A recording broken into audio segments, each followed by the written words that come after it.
आइए आज बात करते हैं मिल के राज्य तथा शासन संबंधी विचारों की। अपने गुरु बेंथम द्वारा प्रतिपादित इस सिद्धांत का मिल विरोध करता है, जिसमें कहा गया कि राज्य मनुष्यों को सुख प्रदान करने वाली एक संस्था है और मनुष्य राज्य की आज्ञाओं का पालन या राज्य के कानूनों का पालन केवल इसलिए करते हैं क्योंकि इससे उनके सुखों में वृद्धि होगी और उनके दुख कम होंगे। बेंथम के विपरीत मिल यह स्थापित करता है कि व्यक्ति राज्य में केवल सुख प्राप्त करने के लिए नहीं रहता, बल्कि यह उसकी इच्छा की एक स्वाभाविक अभिव्यक्ति है। ब्रिटेन की परंपरा में राज्य को मानव निर्मित संस्था मानने का सूत्रपात जो समझौतावादी विचारकों के द्वारा किया गया था, उस परंपरा में मिल थोड़ा संशोधन करता है। वह यह तो मानता है कि राज्य मनुष्यों के द्वारा बनाई गई संस्था है।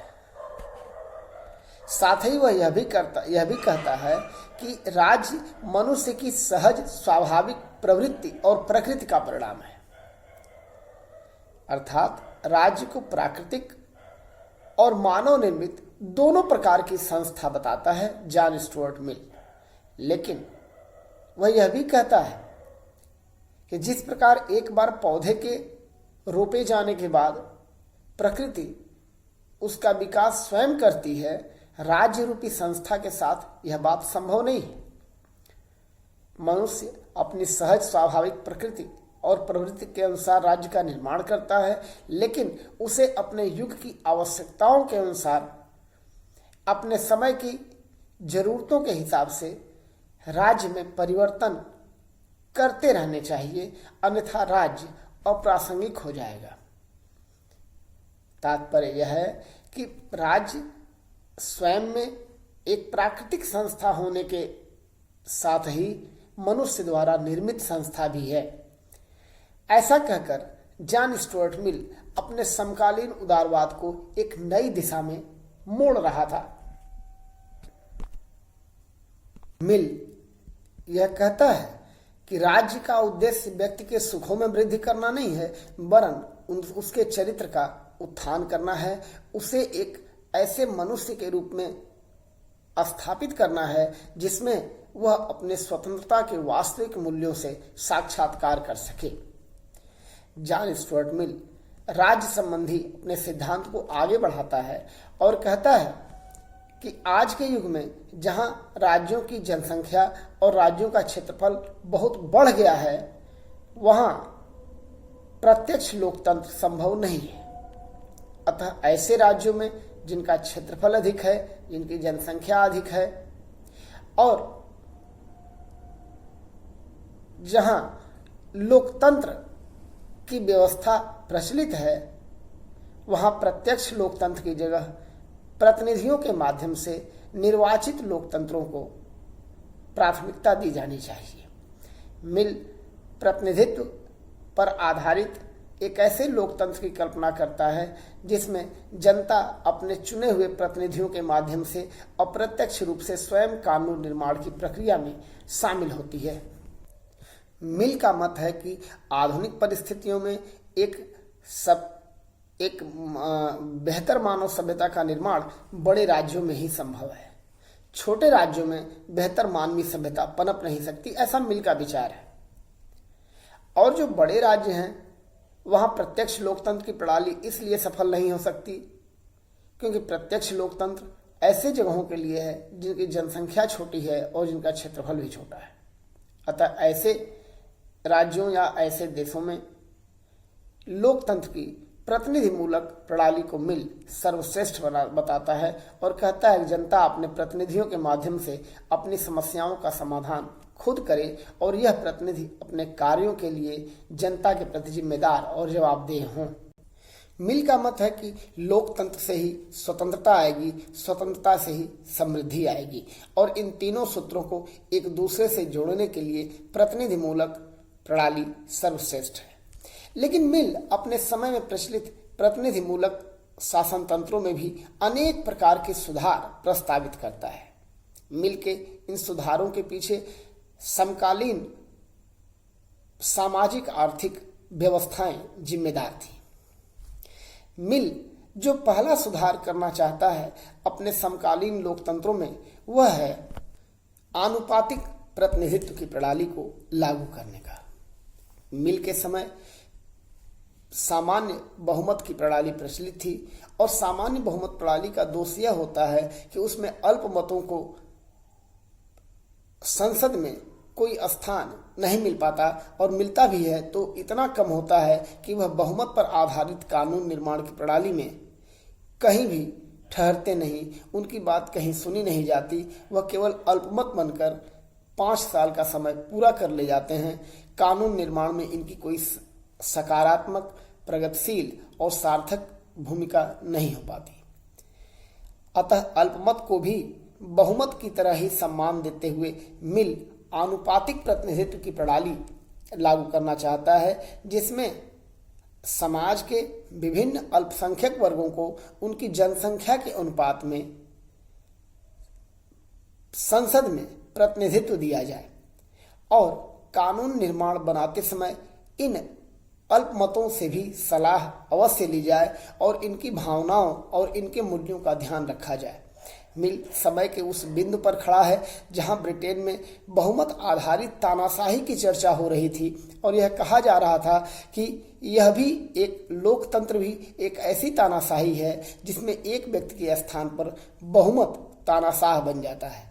मिल लोकतंत्र की इस आलोचना से लोकतंत्र को बचाने के लिए प्रतिनिधि मूलक लोकतंत्रों में आनुपातिक प्रतिनिधित्व की प्रणाली को लागू करना चाहता है, और उसने इस दिशा में काफी प्रयास किया, और उसके इस प्रयासों का ही परिणाम है कि ब्रिटिश हाउस ऑफ कॉमन्स में जो बाद में कानून बनाने की प्रणाली में सुधार हुआ, उसमें यह जोड़ा गया कि यह जिम्मेदारी सरकार की है कि वह समाज के सभी वर्गों को साथ लेकर चले। जो अल्पमत हैं उनकी भी भावनाओं, उनके भी मूल्यों को ध्यान में रखा जाए। जॉन स्टुअर्ट मिल अपने समकालीन लोकतंत्रों में एक सुधार यह भी चाहता है कि वह मतदाताओं की योग्यता में परिवर्तन करने का प्रयास करता है। जॉन स्टुअर्ट मिल के अनुसार मतदान का अधिकार ऐसे व्यक्तियों को मिलना चाहिए जो पढ़ने, लिखने और गिनने की योग्यता रखता हो।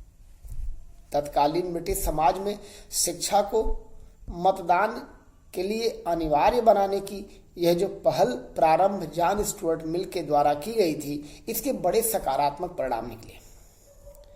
किसी भी लोकतांत्रिक व्यवस्था में जो पढ़े लिखे लोग होते हैं उनकी जिम्मेदारी और जवाबदेही भी अधिक होती है, और जो अनपढ़ होते हैं, जिन्हें सामाजिक, आर्थिक, राजनीतिक दशाओं के बारे में कोई गंभीर ज्ञान नहीं होता, उनकी जिम्मेदारी कम होती है।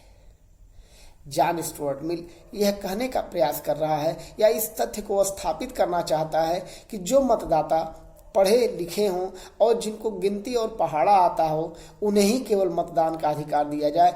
ऐसे लोग जिनके पास अक्षर ज्ञान भी न हो और जिन्हें अपने भविष्य की भी कोई चिंता न हो, जो केवल वर्तमान में ही जीते हों, जिन्हें देश, समाज, राष्ट्र से कोई मतलब नहीं हो, जिनके पास कोई सामान्य अंतर्राष्ट्रीय ज्ञान नहीं हो, उनके लिए मतदान आवश्यक नहीं है।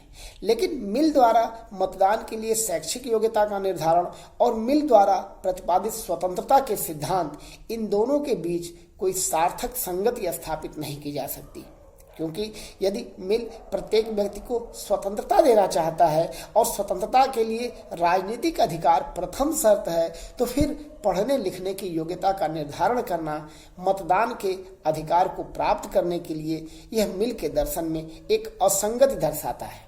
लेकिन मिल अपने समकालीन परिस्थितियों का समाधान कर रहा था, और वह यह चाहता था कि समाज में जो अधिक पढ़े लिखे लोग हैं उनकी जिम्मेदारी और जवाबदेही तय की जाए, उनके द्वारा ही लोकतंत्र को गति दी जाए, उनके द्वारा ही लोकतांत्रिक संस्थाओं और राजनीतिक कार्यों का संपादन किया जाए, उनके द्वारा ही संवैधानिक संस्थाओं की दशा और दिशा को निर्धारित किया जाए। इसलिए वह मतदान के लिए शिक्षा की योग्यता को, और उसमें भी पढ़ने लिखने और गिनने की योग्यता को, गिनती पढ़ाने की योग्यता को महत्वपूर्ण मानता है। जॉन स्टुअर्ट मिल द्वारा शिक्षा को राजनीतिक अधिकार प्राप्त करने की प्रथम शर्त बनाने के पीछे एक कारण यह भी था कि 1833 में ब्रिटिश पार्लियामेंट ने इस बात को स्वीकार कर लिया कि सरकार की यह जिम्मेदारी है कि वह प्रत्येक वर्ष गरीब बच्चों की शिक्षा के लिए कुछ निश्चित धनराशि अवश्य खर्च करे। इस धनराशि की ऑडिट हो और सरकार संसद को सूचित करे कि उसने हर वर्ष कितना पैसा गरीब बच्चों की शिक्षा पर खर्च किया है। 1861 में न्यू कैसल आयोग की रिपोर्ट आ जाने के बाद ब्रिटेन में शिक्षा का प्रचार प्रसार बहुत तेजी से बढ़ा। चर्च द्वारा सेकुलर शिक्षा पद्धति को लागू करने पर बल दिया गया। औद्योगिक क्रांति 19वीं शताब्दी में शिखर पर थी। इंजीनियरिंग कॉलेजों और अनेक विश्वविद्यालयों, जिसमें लंदन विश्वविद्यालय भी शामिल है, 1850 के दशक में बनाए जा चुके थे। समाज में, ब्रिटिश समाज में 1820 में जहां शिक्षा का प्रतिशत 53% था, वहीं 1870 तक आते आते यह 76% तक बढ़ गया। जॉन स्टुअर्ट मिल चाहता था कि ब्रिटेन का समाज 100% साक्षर समाज बन जाए और इसके लिए लोगों में स्वयं के द्वारा पहल किया जाना आवश्यक था। मजदूर वर्गों की संख्या भी काफी मात्रा में थी, जिनके बच्चे प्रायः फैक्ट्रियों में काम करने चले जाते थे। पढ़ाई लिखाई से उनका दूर दूर तक का कोई नाता नहीं था। ऐसी स्थिति में मजदूरों को राजनीति की मुख्य धारा में लाने के लिए और उनके अंदर शिक्षा का प्रचार प्रसार करने के लिए जॉन स्टुअर्ट मिल चाहता है कि उन्हें मतदान का अधिकार तभी दिया जाए जब उनके पास मामूली शैक्षिक ज्ञान हो, जिसमें पढ़ने लिखने और गिनने की योग्यता शामिल हो। जब ऐसा किया जाएगा तो मजदूर अपने राजनीतिक भविष्य के लिए अपने आने वाली पीढ़ियों को पढ़ाने का प्रयास करेंगे और इससे ब्रिटेन में साक्षरता के 100% लक्ष्य को प्राप्त करने में सहूलियत होगी। इन्हीं सब कारणों से जॉन स्टुअर्ट मिल शिक्षा को मताधिकार की शर्त बताता है। जॉन स्टुअर्ट मिल मताधिकार के लिए एक दूसरी शर्त भी आरोपित करता है और वह है संपत्ति की योग्यता। जॉन स्टुअर्ट मिल ऐसे व्यक्तियों को मतदान देने के अधिकार का समर्थन करता है, ऐसे व्यक्तियों के मताधिकार का समर्थन करता है जो थोड़ी बहुत संपत्ति रखते हों और सरकार को थोड़ा बहुत ही सही लेकिन एक निश्चित मात्रा में कर अवश्य देते हैं। जॉन स्टुअर्ट मिल का यह मत था कि ऐसे लोग जो सरकार को कर देते हैं, सरकार जिनके धन का प्रयोग करती है अपनी सामाजिक आर्थिक योजनाओं को लागू करने में, ऐसे लोग अपने धन की रक्षा के प्रति, धन के प्रयोग के प्रति अधिक जागरूक होंगे, अधिक सचेत होंगे। अतः ऐसे लोगों को ही मतदान का अधिकार मिले जिनके पास एक न्यूनतम संपत्ति हो। जॉन स्टुअर्ट मिल समय के जिस बिंदु पर संपत्ति की योग्यता का निर्धारण कर रहा था, वह ब्रिटेन में एक ऐसा युग था जब गरीबी के प्रतिशत में काफी कमी आ रही थी। मिल ऐसा नहीं चाहता था कि वह मतदान के अधिकार को समाज के अभिजात वर्ग तक ही सीमित रखे, लेकिन धन संबंधी प्रतिबंध इसलिए आरोपित करना चाहता था ताकि जिम्मेदार और जवाबदेह लोग और ऐसे लोग जो सरकार की नीतियों की निगरानी कर सकें, सरकार के द्वारा खर्च किए जा रहे धन पर नियंत्रण कर सकें, उसे विनियमित कर सकें, सरकार को आर्थिक रूप से अनुशासित कर सकें, ऐसे लोग ही चुनकर व्यवस्थापिका में आए। क्योंकि वह जनता के ट्रस्टी हैं, जनता के धन के ट्रस्टी हैं और जनता के धन की सुरक्षा करना उनका कर्तव्य होगा। इन्हीं सब कारणों से वह चाहता है कि मतदान के अधिकार के लिए धन, विशेषतः करों के दिए जाने को वह शर्त के रूप में आरोपित करना चाहता है। जॉन स्टुअर्ट मिल अपने समकालीन लोकतांत्रिक परिवेश में एक सुधार और चाहता है और वह है बहुल मतदान का अधिकार। जॉन स्टुअर्ट मिल ऐसे पढ़े लिखे लोगों को जिनका बौद्धिक स्तर, जिनके सोचने समझने की शक्ति, जिनकी तर्कशीलता अन्य सामान्य व्यक्तियों की तुलना में अधिक है, उन्हें एक से अधिक वोट देने का अधिकार देना चाहता है। वस्तुतः समाज के ये पढ़े लिखे लोग ही समाज को नेतृत्व बेहतर तरीके से दे सकते हैं, ऐसा जॉन स्टुअर्ट मिल का मानना था। वस्तुतः किसी भी व्यक्ति की बौद्धिकता का परीक्षण कैसे होगा और किस आधार पर उसे एक से अधिक वोट देने का अधिकार मिलेगा, इस पर जॉन स्टुअर्ट मिल ने कुछ भी नहीं कहा है। लेकिन जहां तक सामान्य बुद्धि का प्रश्न है, जॉन स्टुअर्ट मिल ऐसा चाहता था कि जो लोग समाज में अधिक पढ़े लिखे हों उन्हें एक से अधिक मत देने का अधिकार दिया जाए, क्योंकि ऐसे व्यक्ति केवल अपनी स्वतंत्रता को नहीं समझते, केवल अपने स्वतंत्रता की परिभाषा नहीं जानते, बल्कि वह समाज के अन्य व्यक्तियों को भी बेहतर तरीके से स्वतंत्र कैसे रखा जाए इसे भी भली भांति जानते हैं। तात्पर्य यह है कि वह केवल स्व के बारे में नहीं सोचते, पर या दूसरे का कल्याण भी उनके चिंतन का मूल उद्देश्य है, इसलिए उन्हें एक से अधिक वोट देने का अधिकार मिलना चाहिए। जॉन स्टुअर्ट मिल बेंथम द्वारा प्रतिपादित गुप्त मतदान प्रणाली का विरोध करता है और कहता है कि सभी व्यक्तियों को खुले रूप से मत देने का अधिकार होना चाहिए। गुप्त मतदान भ्रष्टाचार और विरोध को बढ़ावा देता है। गुप्त मतदान की आड़ में लोग धन लेकर मत देने लगते हैं, जबकि यदि मतदान खुला होगा, सबके सामने मत का प्रयोग किया जाएगा, तो इससे लोगों में एक निर्भीकता आएगी, एक प्रतिबद्धता आएगी, उन्हें अपनी बात कहने का साहस होगा और जो गलत होगा वे उसे स्पष्ट रूप से गलत कह सकेंगे। तो जॉन स्टुअर्ट मिल अपने समय में प्रतिपादित गुप्त मतदान प्रणाली का विरोध करता है और मतदान को खुला चाहता है। जॉन स्टुअर्ट मिल अपने समकालीन लोकतांत्रिक परिवेश में एक सुधार और करना चाहता है। वह स्त्रियों को मत देने का प्रबल समर्थन करता है। कहता है स्त्रियां भी समाज की वैसे ही भाग हैं जैसे कि पुरुष, बल्कि स्त्रियों की सुरक्षा को देखते हुए, उनके अनिश्चित भविष्य को देखते हुए और पुरुषों पर उनकी निर्भरता को देखते हुए जॉन स्टुअर्ट मिल यह प्रतिपादित करता है कि जिन तर्कों के आधार पर पुरुषों को मत देने की आवश्यकता है, उससे भी अधिक प्रबल तर्कों के आधार पर वह चाहता है कि स्त्रियां मतदान करें। वस्तुतः ब्रिटेन में वह समय एक ऐसा समय था जब स्त्रियां पुरुषों के बराबर अधिकारों की मांग कर रही थीं। स्त्रियां सामाजिक परिवेश में अपने को ढाल रही थीं। वह समाज के विभिन्न मंचों पर प्रतिनिधित्व कर रही थीं। वह विभिन्न व्यवसायों को अपने हाथ में ले रही थीं और आर्थिक उन्नति के क्रम में पुरुषों के साथ कंधे से कंधा मिलाकर चल रही थी।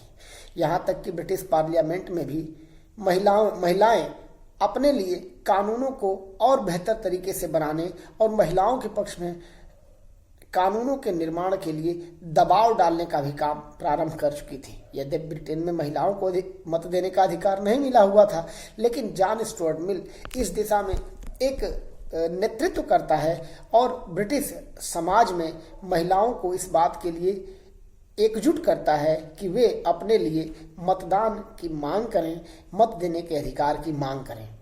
ब्रिटिश राजनीतिक संवैधानिक व्यवस्था में स्त्रियों को पुरुषों के बराबर राजनीतिक अधिकार देते हुए जॉन स्टुअर्ट मिल यह चाहता है कि जिस तरह पुरुष समाज का नेतृत्व कर रहे हैं, वैसे ही स्त्रियां भी समाज का नेतृत्व करें, वे पुरुषों के साथ चलें। जॉन स्टुअर्ट मिल अपने समकालीन लोकतांत्रिक परिवेश में सरकार का काम कानूनों का निर्माण करना नहीं मानता और न वह संसद को यह जिम्मेदारी देता है कि वह कानून निर्माण संबंधी कार्यों को करे। जॉन स्टुअर्ट मिल की दृष्टि में संसद द्वारा कानूनों का निर्माण करना एक द्वितीय काम है, वह उसका सेकेंडरी वर्क है। उसका प्राइमरी वर्क या उसका प्राथमिक कार्य यह है संसद का कि वह सरकार के प्रत्येक कार्य का निरीक्षण करे, निगरानी करे और सरकार को अनुशासन में बने रहने के लिए बाध्य करे। वस्तुतः जॉन स्टुअर्ट मिल समय के जिस बिंदु पर खड़ा है, वहां वह कार्यपालिका को व्यवस्थापिका के प्रति पूरी तरीके से जिम्मेदार और जवाबदेह बनाना चाहता है। वास्तव में किसी भी संसदीय लोकतंत्र में कार्यपालिका व्यवस्थापिका के प्रति जिम्मेदार होती है। व्यवस्थापिका द्वारा पूछे गए प्रश्नों का उत्तर कार्यपालिका को देना होता है और इसी बात को जॉन स्टुअर्ट मिल और दृढ़ता के साथ स्थापित करना चाहता है। जॉन स्टुअर्ट मिल एक सुझाव और देता है कि ब्रिटिश संसद के द्वितीय सदन हाउस ऑफ लॉर्ड्स का निर्माण अभिजात्य वर्ग से न होकर समाज के ऐसे वर्ग से हो जो विभिन्न व्यवसायों में लगे हुए हों, विभिन्न हितों में लगे हुए हों। ब्रिटिश संवैधानिक व्यवस्था में व्यवसाय मूलक प्रतिनिधित्व की बात जॉन स्टुअर्ट मिल करता है और कहता है कि इन विभिन्न व्यवसायों में लगे हुए लोग अपने अपने व्यवसाय के अस्तित्व और भविष्य को बेहतर तरीके से समझ सकते हैं, वे अपना हित बेहतर तरीके से समझ सकते हैं और उनकी आवाज को सरकार तक पहुंचाने के लिए संसद का द्वितीय सदन एक बेहतर मंच सिद्ध हो सकता है। जॉन स्टुअर्ट मिल यह भी चाहता था कि संसद के सदस्यों को वेतन भत्ते न दिए जाएं।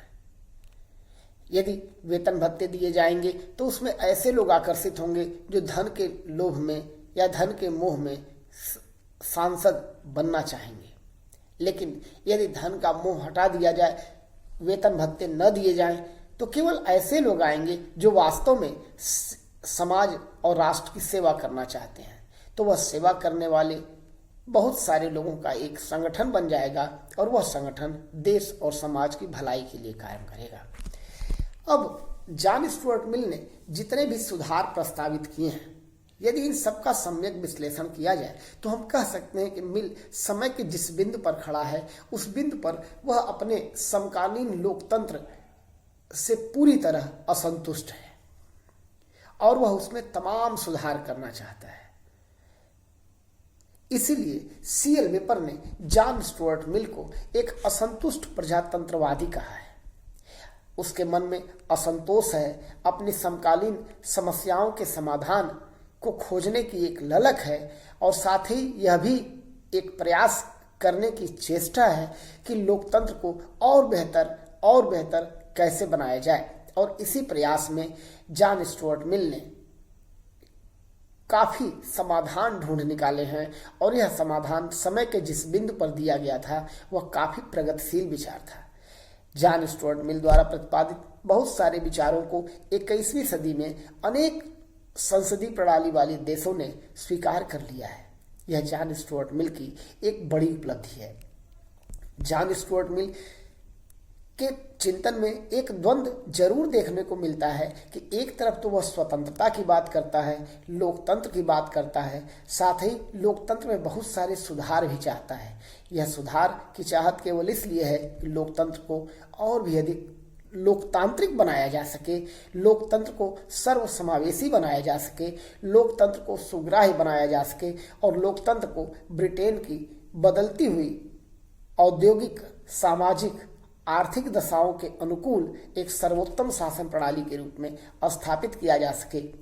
जॉन स्टुअर्ट मिल के मन में यदि असंतोष है तो केवल इसलिए कि लोकतंत्र को शासन की सर्वोत्तम प्रणाली के रूप में कैसे स्थापित किया जाए।